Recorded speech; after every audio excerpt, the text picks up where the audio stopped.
Pas facile d'être servante. Ces filles qui rendent bien de service dans les familles n'ont pas toujours bonne réputation. Incursion dans l'univers des filles de ménage dans ce journal. L'eau potable, une denrée rare dans le petit village de Binao, dans le département de Tia-Salé. Une vraie galère pour les populations de cette zone. Et puis aux États-Unis, 50 ans après le rêve de Martin Luther King, le combat pour l'égalité des droits continue. Madame, Monsieur, bonjour, bienvenue dans le 12h30. Pas facile d'être servante, pas facile non plus d'avoir une servante. Pour s'en procurer, certains ménages s'adressent à des agences de placement. Cependant, ces filles de ménage ne sont pas toujours bien vues. Pourquoi? Des éléments de réponse dans ce dossier signé Juliette Ouya. Se rendre au travail ou faire un commerce et s'occuper de la maison, une tâche pas toujours facile pour les femmes. Le recours aux servantes devient donc une priorité. Celles-ci sont souvent recrutées dans des agences de placement de personnel de maison. J'ai déjà eu recours à une servante. Et moi, personnellement, je n'ai pas eu de problème avec elle. Tout s'est bien passé. Selon les moyens financiers des ménages, 2 ou 3 servantes sont engagées pour effectuer des tâches précises. Un tour dans les communes d'Abidjan et on aperçoit ces jeunes filles en quête de travail de maison. Ici, à Adjamé, Cocody ou Trècheville, sous un hangar ou dans une modeste bicoque, quelques bancs branlants et une table de fortune en guise de mobilier. Les demandeuses d'emploi, âgées de 18 ans et plus, assises, des baluchons à leurs pieds, attendent patiemment qu'une aubaine se présente. Elles sont majoritairement issues du nord et de l'est de la Côte d'Ivoire, 2 zones où le taux de scolarisation féminine est très bas. Ce matin, il n'y a pas du boulot, donc on est venu s'asseoir, on peut avoir du boulot comme domicile. Il y a travaillé. Voilà. Il a travaillé à Boisseauville, chez une femme Annie. De nombreux griefs, de faits et d'autres, et ceux qui jouent le rôle d'arbitre dans cette situation, sont bien les gérants de ces agences de placement. Ils perçoivent 5 000 à 10 000 francs CFA de la part de l'éventuel employeur en guise de caution non remboursable. Des dispositions sont également prises. Le gérant de l'agence garde une copie de la pièce d'identité de la servante. Généralement, c'est les parents que nous connaissons déjà qui se présentent à nous avec les enfants. Ou bien que soit c'est des filles responsables qui sont majeures, qui se présentent, que nous-mêmes nous prenons la peine quand même d'enquêter par rapport à la moralité. Et puis surtout à la garantie qu'on peut avoir derrière cette personne, quoi. Souvent illettrées et de milieux défavorisés, les servantes apposent une croix ou un semblant de signature sur des documents en guise de traçabilité. Toutefois, il y a un hic. Devant les nombreuses accusations de vol et autres malversations dont les servantes font l'objet, les gérants de ces agences de placement peuvent-ils se porter garant de l'intégrité de ces jeunes filles? De nombreuses plaintes et emprisonnements sont ainsi mentionnés. Moi, je prends des photocopies du quarantaine avec les référents de ses parents, les contacts, tout. Donc quand la patronne vient, je lui donne des photocopies de la fille et puis ses contacts de ses parents. Donc quand elles envoient la fille, s'il y a un problème net, elles viennent, elles ne cherchent pas à comprendre. Moi, je fais pression 6 mois en Baka. Du côté des servantes, on évoque plutôt une bonne foi dans le travail et on met en exergue la méchanceté de certains employeurs qui vont même jusqu'à les maltraiter. Souvent, raconte-t-elle, la nourriture et l'usage des sanitaires de la maison leur sont interdits. De plus, malheur à elle, si à tort ou à raison, la maîtresse de maison soupçonne une relation entre son mari et la servante. Ma pauvre cousine a fait ça. Elle allait travailler. Donc le monsieur a commencé à la draguer. Et puis elle a accepté. Mais un jour, sa patronne est partie au travail. Elle ne savait pas que sa patronne devait venir. Le monsieur ne savait pas que sa femme devait venir à midi là. Madame est rentrée. Elle pousse la porte, elle trouve que la servante est son mari. En tout cas, quand ma soeur aussi est sortie là, avant qu'elle va me trouver à la maison, là, Suya est sortie. À chaque employeur ses réalités et à chaque fille de maison son histoire. Mais dans l'ensemble, on retient que les employés de maison sont utiles.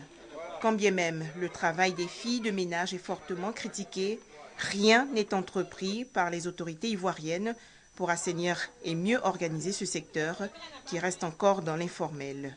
Rares sont les servantes qui sont déclarées à la Caisse nationale de prévoyance sociale, la CNPS. À Trècheville, insalubrité et dégradation de la voirie font plutôt bon ménage. La commune se veut moderne avec ses grandes artères, mais ordures et trop béants semblent s'opposer à ce rêve de la municipalité.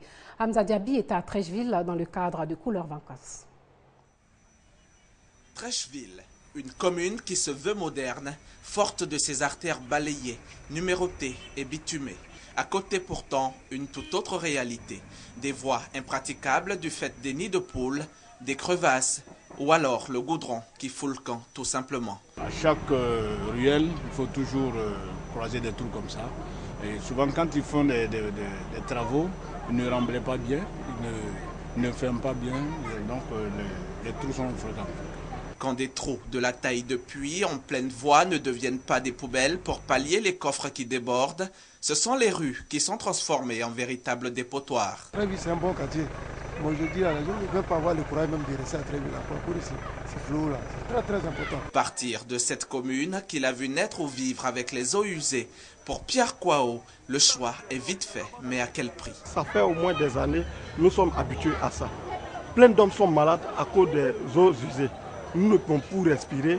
Il y a plein de malades à l'hôpital. Les gens meurent. Et pourtant, des commerces fleurissent à proximité. On vend de ce qu'on prend pour se débrouiller. Donc on ne peut pas s'asseoir à la maison, c'est à cause de l'eau sale. Sans vendre, on fait comment pour se nourrir, pour nourrir la famille. Trècheville et l'insalubrité, serait-ce une histoire d'amour? Les poubelles seraient-elles insuffisantes ou alors inexistantes? En tout cas, le quartier Apollo, l'avenue 16, Biafra ou l'avenue 12 rue 10 en ont grand besoin. Un coup de balai ne ferait pas de mal à ces références de la commune de Trècheville. On prend le car maintenant pour Binao, petit village du département de Tiassali, où les choses ne sont pas reluisantes non plus. L'eau potable est une denrée rare à Binao. Les populations parcourent de grandes distances pour se procurer de l'eau de pluie, une situation qui rend difficile le travail lors des accouchements dans la maternité du dit village. On en parle avec Franck Quadio. Revenir du puits avec de l'eau pour les accouchements à la maternité de Binao, un geste qui n'émeut plus ici. Des robinets tournant à vide, une situation intenable vécue au quotidien dans ce centre de santé urbain. Le problème d'eau est crucial et c'est dans tout le village. Pour une femme qui vient à la maternité pour un accouchement, on est obligé de donner des seaux pour aller puiser de l'eau au puits. Alors que vous êtes sans ignorer que l'hygiène de ces eaux-là aussi font que vraiment ça crée des problèmes, des difficultés dans le travail. Au centre de santé, mais aussi dans tout le village, l'eau est une denrée précieuse obtenue par la force des muscles, et ce malgré la présence d'un château d'eau. On veut avoir soit un château d'eau qui fonctionne, on veut éclairer notre village comme les grandes villes. Et donc, ce sont ces genres de développement auxquels nous sommes confrontés et nous voulons bien y réussir un jour. Mais le bout du tunnel n'est plus loin, à en croire le président des cadres de la localité. Dans quelques mois, Binao et Boussoué, les chefs-lieux de la sous-préfecture de Boulouville, seront desservis en eau potable. Depuis 17 ans, nous faisons mains et pieds pour qu'il y ait l'eau courante. Mais cette année, je crois que toutes les conditions sont réunies. De l'eau bientôt dans les robinets, il y a encore des défis. Le reprofilage des voies intérieures et des écoles à réhabiliter. Des préoccupations qui troublent encore le sommeil ici à Binao. Retour à Abidjan pour parler éducation. La jeunesse étudiante catholique GEC fait la promotion de la paix et de l'excellence pour faire face aux défis de l'école. Une idée développée au cours d'un camp de formation à Yopougon. Laetitia Manglé nous en dit plus.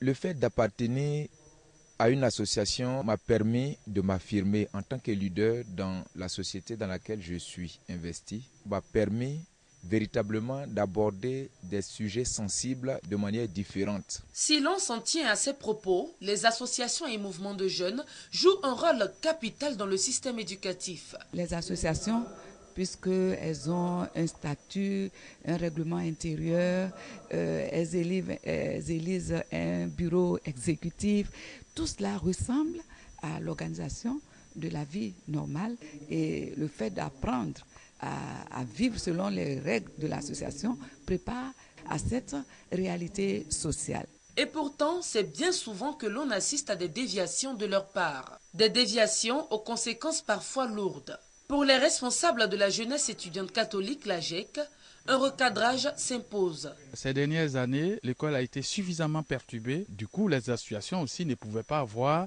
leur fonctionnement normal. Elles ont démissionné. Donc, c'est tout ça, l'un mis dans l'autre, qui a donné cette crise au niveau de l'école. Mais il y a toujours de l'espoir. Et c'est pourquoi de tels séminaires, de telles rencontres permettent d'entrevoir l'avenir sous de nouvelles auspices. Formation alors de 400 jeunes membres de la dite association. Pendant une semaine, ils seront instruits sur la place des associations dans le système éducatif et l'inadéquation formation-emploi. Un temps de partage et d'échange d'expériences donc pour amener les participants à prendre conscience de leurs responsabilités face aux défis de l'école ivoirienne. On repart à Binao pour suivre le Festival des arts et de la culture à Nialangwa Nzonyan. Cet événement qui vise à revaloriser la culture et aussi à renforcer la cohésion de ces peuples a tenu toutes ses promesses. Le reportage de Franck Kwadio. Au son du klinkli, le gros tam-tam et de ses fils, Clown, Bondo et Tchétché, les pas de Bernard, cadre et fils du village de Binao, rythment la cadence. Le klinkli, aspect de la culture Agni Alangwa qu'il aimerait bien voir pérennisé. Nous sommes une génération qui a grandi dans cette fièvre culturelle, je vais dire, où il y avait toutes les danses, il y avait le sida, le grolo, le klinkli, il y avait tout ça. Malheureusement, avec le temps, bon, les choses ont changé. Le klinkli, certains chants et danses du terroir alangwa, des jeux ancestraux tels la po et la baogo, et même des vêtements anciens comme le kojo et la blacon portés par ses jumeaux sont en attraction depuis le samedi 24 août à Binao, village de la sous-préfecture de Bolouville dans le département de Tiassali. Il s'agit de la première édition du Festival des arts et de la culture Agni Alangwa, dénommé Nzonien 2013. Il a fallu organiser une telle fête pour revitaliser la troupe, pour ramener la génération future à s'imprégner de nos anciennes coutumes.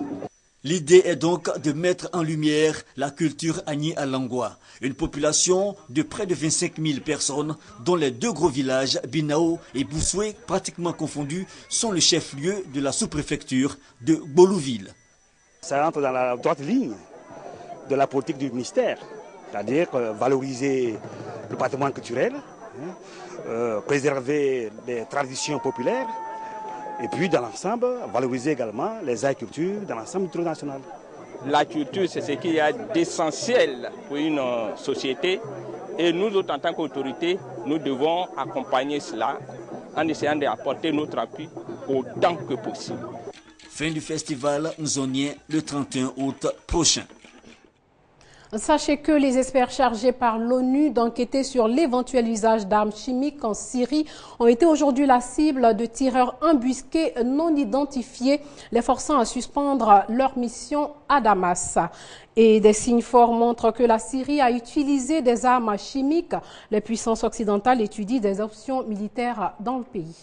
Et puis aux États-Unis, le combat de Martin Luther King est toujours d'actualité. 50 ans après son discours « I have a dream », j'ai fait un rêve sur les marches du mémorial Lincoln. Une marche a eu lieu samedi, rappelant celle du 28 août 1963.